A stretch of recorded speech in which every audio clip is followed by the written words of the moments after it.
আসসালামু আলাইকুম বন্ধুরা, আশা করি আপনারা সকলেই ভালো আছেন। আর আমি আজিরা কিচেন অ্যান্ড ব্লগ আবার একটি রেসিপির ভিডিও নিয়ে হাজির হয়েছি আপনাদের মাঝে শেয়ার করার জন্য। আজকের কিন্তু বেবি ফুডে ওটস রান্না করার একটি পদ্ধতি আপনাদের শেখাবো।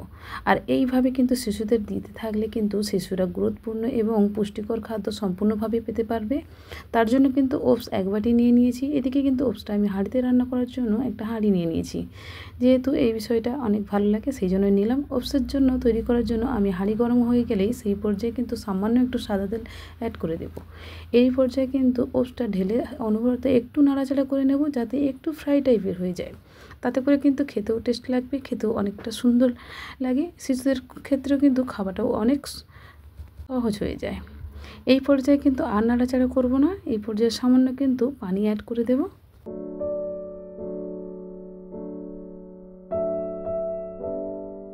এই ওটসটা কিন্তু পাতলা ধরনের করতে হবে, যেহেতু শিশু খাবে, তো তাদের একটু পাতলা ধরনের করলে কিন্তু খেতে খুব ভালো লাগবে এবং খেতেও খুব সুবিধা হয়। তো এই পর্যায়ে কিন্তু পানিটা অনেকটাই অ্যাড করে দিতে হবে।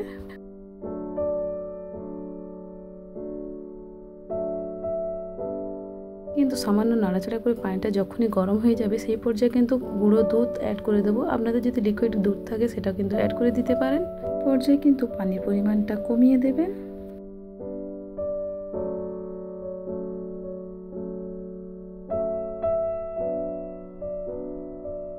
কিন্তু প্যাকেটের দুধটা ঢালা হয়ে গিয়েছে। এই পর্যায়ে কিন্তু সামান্য নাড়াচাড়া করে কিন্তু দুধটাকে গুলিয়ে নেওয়া পর্যন্ত নাড়াচাড়া করতে থাকবো।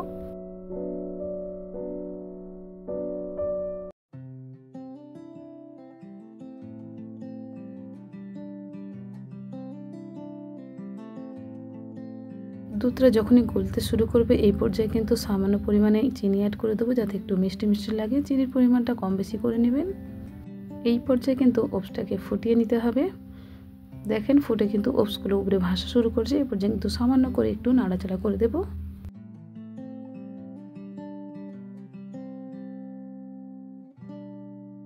এদিকে কিন্তু ফর্মুলা নাম্বার 2 অর্থাৎ কাঁচা আপেল একটু কাটা টুকরো সাইজ করে এর মধ্যে দিয়ে দিতে হবে।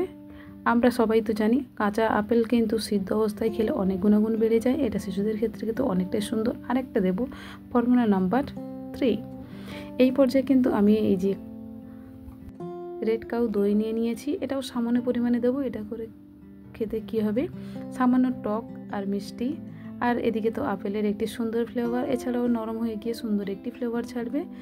এই পর্যায়ে কিন্তু দইটাকে নিয়ে নেব। একটা কাঠি নিয়ে এনেছি, কাঠের সাহায্যে কিন্তু ভালো করে একটু ফেটিয়ে নেব। এটা চামচের সাহায্যে কিংবা হাতের সাহায্যে করে নিতে পারেন।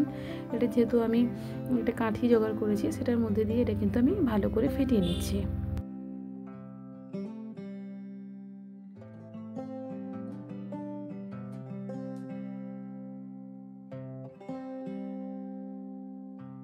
এটা যখনই ফাটানো হয়ে যাবে তখন এটা সাইডে রেখে দেবো। এই পর্যায়ে কিন্তু স্বাদ অনুযায়ী লবণটা অ্যাড করে দেবো। যেহেতু এটা ফুটে উঠেছে, এটা কম বেশি করে নেবেন, স্বাদ অনুযায়ী লবণটা অ্যাড করে দেবেন।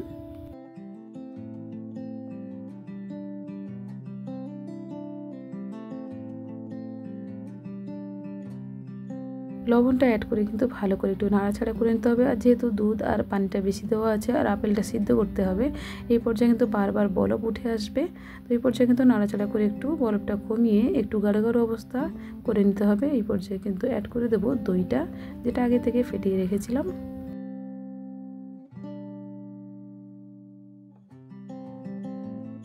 কিন্তু দইটা দিয়েও আবার একটু নাড়াচাড়া করে দেবো।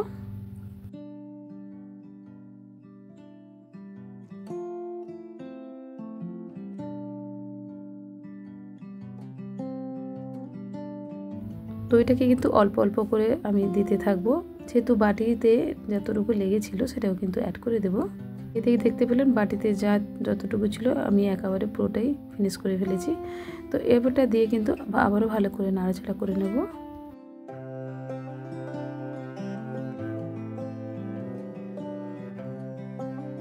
এই পর্যায়ে কিন্তু আমি যেহেতু পাতলা মতো রাখবো, এই পর্যায়ে কিন্তু আর ফোটাবো না। এবার কিন্তু চুলার আঁচটা বন্ধ করে দেবো। এই পর্যায়ে কিন্তু সামান্য ঠান্ডা করে নিতে হবে। তো দেখেন পরিবেশন করে দেখাচ্ছি, মাশাআল্লাহ কত সুন্দর লাগছে দেখতে। এতে কিন্তু ভিডিওটা দেখতে দেখতে লাইক দিতে ভুলে গেছেন, অবশ্যই কিন্তু লাইকটা দিয়ে দেবেন। যেসব আপু এবং ভাইরা আমার চ্যানেলে নতুন, অবশ্যই চ্যানেলটিকে সাবস্ক্রাইব করুন, পাশে থাকা বেল বাটনটি অন করে রাখবেন। নতুন ভিডিও আপলোড দেওয়ার সাথে সাথে নোটিফিকেশান পেয়ে যাবেন আর সময় সুযোগ করে আমার ভিডিওগুলি দেখে নিতে পারবেন। আর যেসব আপু এবং ভাইরা অলরেডি আমার সঙ্গে আছেন এবং আমাকেও সাপোর্ট করে যাচ্ছেন, তাদের অসংখ্য অসংখ্য ধন্যবাদ। এটা কিন্তু পরিবেশন করে দেখাচ্ছি, দেখেন সামান্য কিন্তু পাতলা হবে, আমি বলেইছিলাম। আর আপেলটা কিন্তু এই পর্যায়ে সিদ্ধ হয়ে গিয়েছে, শিশু বড় প্রত্যেকেই কিন্তু খেতে পারবেন, অনেক সুন্দর টেস্টি হয়। তো ভিডিওটি কেমন লাগলো কিন্তু অবশ্যই কমেন্ট করে জানাতে ভুলবেন না। আর শিশুকে এভাবে কিন্তু প্রত্যহ দিন এভাবে করে খাওয়ালে কিন্তু শিশুর পরিবর্তন আপনি নিজেই লক্ষ্য করতে পারবেন। আর হ্যাঁ, সকালের দিকে কিন্তু এই টিফিনটা শিশুদের কিন্তু অবশ্যই রাখবেন, প্রত্যেক সকালের টাইমে টিফিনের জন্য। এটা 2 বছরের ছেলে থেকে শুরু করে 10 বছর পর্যন্ত ছেলেদের খুব ভালোভাবে কিন্তু এই প্রোটিন জাতীয় খাবারটা দিতে পারেন। এটার জন্য কিন্তু অনেক পুষ্টিকর অনেক খাদ্য যা ভরপুর থাকে, যা আমাদের শারীরিক অসুস্থতার মধ্যে অনেকটা জায়গা করে নিতে পারে। তো ভিডিওটি কেমন লাগলো অবশ্যই কিন্তু কমেন্ট করে জানাতে ভুলবেন না। ততক্ষণে সবাই ভালো থাকবেন। আসসালামু আলাইকুম, আল্লাহ হাফেজ।